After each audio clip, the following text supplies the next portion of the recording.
প্রত্যেকটা ডাক্তারের মুখে সোনা মায়ের নামেই এই একই মন্তব্য শুনে আমি তো পুরো চিন্তায় পড়ে গিয়েছিলাম। তবে চিন্তা করে কোনো কিছু হবে না, সব কিছু ঈশ্বরের উপরেই ছেড়ে দিয়েছি। Hi everyone, good morning. আবারও স্বাগত আমার একটি নতুন ভিডিওতে।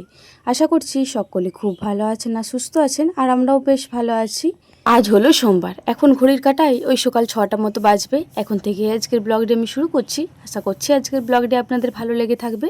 আজকে উঠেছি মিনিমাম 5টা 10-15 মতো বাজবে, ওই রকম টাইমে উঠে পরে আমার ভয়েস ওভারের কাজটা সেরে নিয়েছি। তারপরে কটা মতো কাচাকুচি করতে ছিল, ওগুলোও কাচাকুচি করে নিয়েছি। কালকে বিকালে বেশ কটা জামা কাপড় কাচাকুচি করে রেখেছি, বিশেষ করে সোনা মায়ের এই গ্রীষ্মকালে প্রচুর জামা প্যান্ট হয়। যেহেতু 5 মিনিট ছাড়া ছাড়া জামা প্যান্টগুলো ভিজে যায়, তো সেই কারণে 5 মিনিট ছাড়া ছাড়া জামাগুলো চেঞ্জ করিয়ে দিই। কারণ এই ভিজে জামাগুলো পরে থাকলে আরও বেশি পরিমাণে ঠান্ডা লেগে যাবে, তো সেই কারণে একটু বেশি পরিমাণে জামা প্যান্ট হয়ে যায়। তো কালকে বিকালে বেশ অনেক কটাই ধুয়ে রেখেছিলাম, ওগুলোই আধ ভিজে রয়েছে, ওগুলোই একটু ভালো করে মিলে দিচ্ছি। আজকে ভাবছি সোনামাকেও একবার ডাক্তার দেখাতে নিয়ে যাব। সোনামায়ের তো জ্বরটা কমে গিয়েছে, তবে কিছু অসুবিধা রয়েছে, তো সেই কারণে বিশেষ করে যাব ডাক্তারের কাছে। এই কারণে বিশেষ করে সকাল সকাল কাজগুলো সেরে নেওয়ার চেষ্টা করছি। আজকে আমরা 3 জনেই বাইরে যাব, আমি, দিদিভাই, মা, 3 জনেই যাব। মা যাবে ব্যাংকে, দিদিভাই যাবে একটা শ্রাদ্ধ বাড়িতে, আর আমি ওই যে সোনামাকে ডাক্তার দেখাতে যাবো। তো সেই কারণে ভাবছি যে যতটা সকাল সকাল কাজগুলো সারা যায় সেরে নিই। তাড়াহুড়োর মধ্যে আর সেরকম কোনো ভিডিও শ্যুট করিনি ঘরের মধ্যে। এখন ঘড়ির কাঁটায় 8:30 মতো বাজবে, এইরকম টাইমে বেরোলাম আমি সোনামাকে ডাক্তার দেখানোর জন্য। তবে আজকে কিন্তু ধোলাইয়ের রাস্তায় যাচ্ছি না। আপনারা বেশিরভাগ আমার যাতায়াতের রাস্তাটা হয়তো ধোলাইয়ের দিকে বা সোনামুখীর রাস্তাটা বেশিরভাগ দেখবেন। এই পখন্না রাস্তায় খুব একটা বেশি যাতায়াত করি না, তবে এই কিছুবার হলো সোনামাকে এই বড়জোড়াতেই ডাক্তারটা দেখাচ্ছি। এই বড়জোড়ার ডাক্তারটা বেশ ভালো লেগেছে, ওর ওষুধে সোনামায়ের বেশ ভালো কাজ করছে। তো সেই কারণে বিশেষ করে বড়জোড়ার ডাক্তারটাকে দেখাবো বলে আজকে যাচ্ছি। তাছাড়া যেদিনকে জ্বর এসেছিলো সেদিনকেই কিন্তু দেখিয়ে নিতাম। আমাদের সোনামুখীতেও একটা ডাক্তার বসে, আগে যেটা সোনামাকে দেখাতাম। তবে এই ডাক্তারটার কাছে দেখাবো বলে আর সেদিনকে দেখায়নি। ডাক্তারটা আজকের থেকে ওই শনিবার পর্যন্ত বসে, আর শনিবার 11টার সময়তে সোনামায়ের জ্বরটা এসেছিলো। তো এই বড়জোড়ার ডাক্তারবাবুটি ওই 11টা থেকে 11:30 পর্যন্তই থাকে, সকাল 8:30 থেকে। বাড়ির থেকেই সোনামাকে মাঝে বসিয়েছিলাম, তবে সোনামায় কিছুবার হলো মাঝে বটেও বসতে খুঁজছে না, শুধুমাত্র কলে চেপে যাচ্ছে। আর কলে চেপে গেলে আমার তো কোনো অসুবিধা নয়, ওরই অসুবিধা।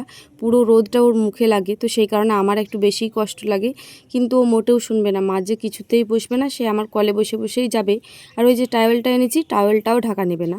ডিভিসির থেকে যে রাস্তাটা হয়ে পড়ে সোজা এলাম, তারপরে ওই সাইডে একটা রাস্তা রয়েছে, ওই সাইডটাই যাই পখন্না, আর এই সাইডের রাস্তাটাই যাই বড়জোড়া। সত্যি কথা বলতে আমি এই পখন্না বড়জোড়ার রাস্তাগুলো খুব একটা বেশ ভালো মতো চিনি না। যদি কিছু ভুল ত্রুটি হয়ে থাকে আমি কিন্তু জানি না, কারণ আমি বড়মশাইকে জিজ্ঞাসা করে করে যতটুকু জিজ্ঞাসা করছিলাম, কারণ আমি এই সাইডের রাস্তাগুলো খুব একটা বেশ ভালো জানি না। এখন ঘড়ির কাঁটায় ওই 9টা 10-15 মতো বাজবে, এইরকম টাইমে আমরা একদম ডাক্তারখানায় পৌঁছে গিয়েছি। সোনামায়ের পাপা বিশেষ দরকারে একটু ওইদিকে গেল, তো আমরা এখানে দাঁড়িয়ে রয়েছি। বললো যে তোমরা নামটা লিখিয়ে নাও, তারপরে আমি আসছি। এই যে মেন রোডটা যেটা রয়েছে, মেন রোডটার পাশেই কিন্তু এই খান মেডিকেল স্টোর বলে একটা দোকান রয়েছে। এই দোকানটার উপরেই যে রুমটা রয়েছে, ওই রুমটাতে ডাক্তারবাবু বসে থাকে। যাই হোক, চলুন আর বেশি দেরি করব না, তাড়াতাড়ি দেখিয়ে নিলে আমাদেরই বেশ ভালো হবে, তাহলে সোনামাকে অতটা রোদ্দুরটা ভোগ করতে হবে না। আর প্রথম যে পরে সোনামাকে ওজন করিয়ে ওর নামটা লিখিয়ে দিয়েছি। আর এই যে ওর ওজনটা তো দেখতেই পাচ্ছেন, 9 কেজি 100 মতো, আর আমাদের নাম রয়েছে 19 নাম্বারে। এখন বললো 15 নাম্বারে চলছে। খুব একটা বেশি দেরি হবে না, মিনিমাম ওই আধ ঘন্টা মতো দাঁড়াতে হবে।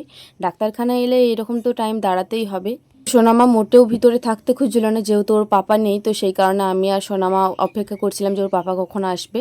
যাই হোক, খুব বেশিক্ষণ ওয়েট করতে হয়নি, কিছুক্ষণ পরেই আমরা ডাক্তার দেখিয়ে নিয়েছিলাম। তো ডাক্তারবাবু ওষুধ দিল, বলল যে এগুলোতে যদি খেয়ে পরে কমে ভালো। আর কিছু রুলস বলল সোনামায়ের জন্য, সোনামায়ের প্রস্রাবে ইনফেকশন রয়েছে, ওইটার জন্য কিছু রুলস করতে বলল, যে এটার জন্য কোনো আমি ওষুধ দিচ্ছি না, ঘরোয়া পদ্ধতিতে এটা চেষ্টা করো, দেখো ঠিকঠাক হয় নাকি। তাছাড়া আবার 10-15 দিন পর আবার আসবে, তাছাড়া কিন্তু সেরকম কোনো অসুবিধা নেই। উপরে তো ডাক্তার দেখিয়ে চলে এসেছি, নিচে যেহেতু ওষুধের দোকানটা রয়েছে, ওইদিকে সোনামা আর বড়মশাই দুজন মিলে ওষুধ নিচ্ছে। আমরা যতবার এসেছি দেখেছি ওষুধের দোকানটায় প্রচণ্ড পরিমাণে ভিড় থাকে, তো সেই কারণে আগের থেকে প্রেসক্রিপশনটা দিয়ে পরে মিনিমাম 10 থেকে 15 মিনিট মতো ওয়েট করতে হয়, তারপরে কিন্তু ওষুধগুলো পাওয়া যায়। তো যাই হোক, আমরা ওষুধগুলো নিয়ে পরেই সোজা বাড়ির উদ্দেশ্যে রওনা দিয়ে দিয়েছি। আমাদের বড়জোড়াতে কিন্তু একটা দিদির বাড়ি রয়েছে, দিদির বাড়ি ঢোকার ইচ্ছা ছিল, তবে আমাদের নিজের ভুলের কারণে আর দিদির বাড়ি ঢুকতে পারলাম না, কারণ সোনামায়ের খাবারটা নিয়ে যেতে ভুলে গিয়েছিলাম, সেই সকালে খেয়েছে, তো সেই কারণে আর ঢুকলাম না।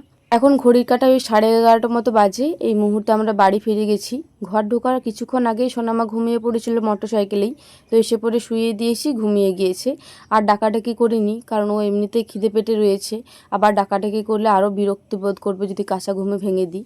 তো সেই কারণে ভাবছি যে ও ঘুমোক, তারপরে না হয় ওকে উঠে পড়ে স্নান করিয়ে দেবো।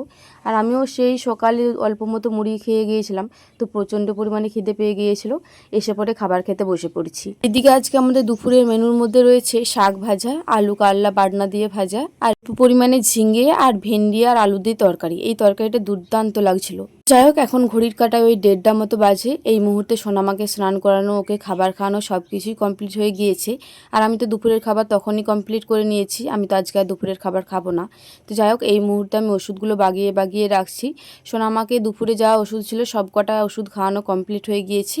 এই কারণে ভাবলাম যে ওষুধগুলো এরপরে জায়গা জায়গা মতো বাগিয়ে রেখে দিই। এই প্লাস্টিকে আরে রাখলে একবার এইখানে রাখা হয়, একবার ওইখানে রাখা হয়। আর এখন যেহেতু সোনামা রয়েছে, প্লাস্টিকের মধ্যে রাখলে না ও প্লাস্টিক খুলে ওষুধগুলো নিয়ে নেবে। তো সেই কারণে এই খাঁচাটির মধ্যে রেখে দিলে, খাঁচাটির ঢাকনাটি দিয়ে দিলেও খুলতেও পারবে না, আর আমারও এক হাতের কাছে সব কিছু নিয়ে নিতে পাবো। আর এখনও পর্যন্ত যেহেতু সোনামায়ের জ্বরটা আসছে, তো সেই কারণে খাঁচাটার মধ্যে থার্মোমিটারটাও রেখে দিলাম। আর ওই যে বড় যে টনিকের কাপটা রয়েছে, ওইটা কিন্তু খাঁচাটার মধ্যে ঢুকলো না, এটা ওই পাশে একটু রেখে দেবো। এটা জিনকোভিট সিএল, এটা সোনামায়ের জন্য ভিটামিন দিয়েছে। এখন ঘড়ির কাঁটায় মিনিমাম ওই 3:30 মতো বাজবে। এই মুহূর্তে আমি উঠলাম, মিনিমাম ওই 2-2:30 মতো বাজবে, ওই রকম টাইমে ঘুমিয়েছিলাম।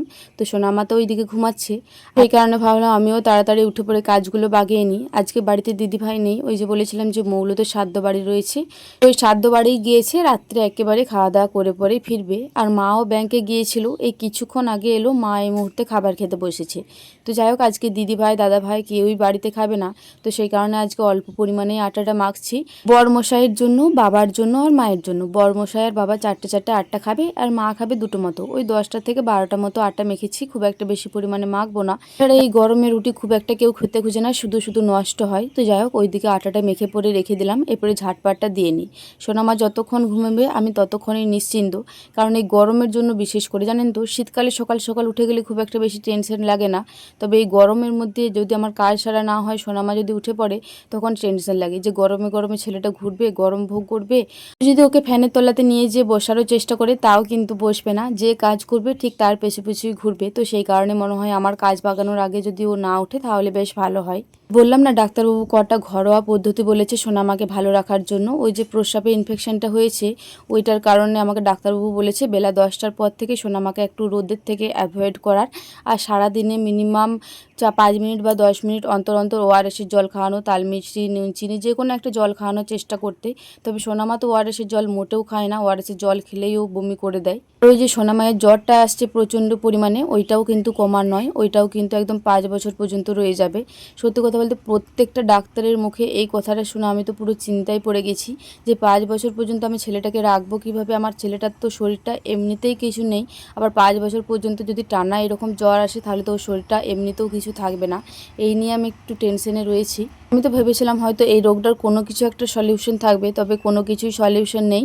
বলেছে টাইম বাই টাইম ওষুধ দিতে, আর টাইমের ওষুধ না দিতে পারলেই কিন্তু ওই যে তড়পে যাবে। সত্যি কথা বলতে সারাটা দিন তো আমি ঠিক টাইমে টাইমে ওষুধ দিয়ে দেবো, নজরে নজরে রাখবে, তবে রাত্রেবেলায় বেশি টেনশনটা হয়, জানেন তো, কারণ মানুষের সারাদিনের খাটনির পরে রাত্রে একটু হলেও ঘুম আসবে। ওই ঘুমের মধ্যে যদি সোনামায়ের জ্বরটা চেপে যায় তখনই কি হবে আমার ভেবেই গাটা একদম শিউরে উঠছে। যাই হোক, চিন্তা ভাবনা করে তো আর কিছু করা যাবে না, সব কিছুই ভগবানের হাতে। সেই ছোট থেকে যে আমার সোনামাটা ভুগছে, এখনও পর্যন্ত কিন্তু ভুগছে। আপনারা সকলে আশীর্বাদ করবেন ও যেন তাড়াতাড়ি সুস্থ হয়ে ওঠে, আর এই রোগটা যেন ওর জীবনে আর না আসে।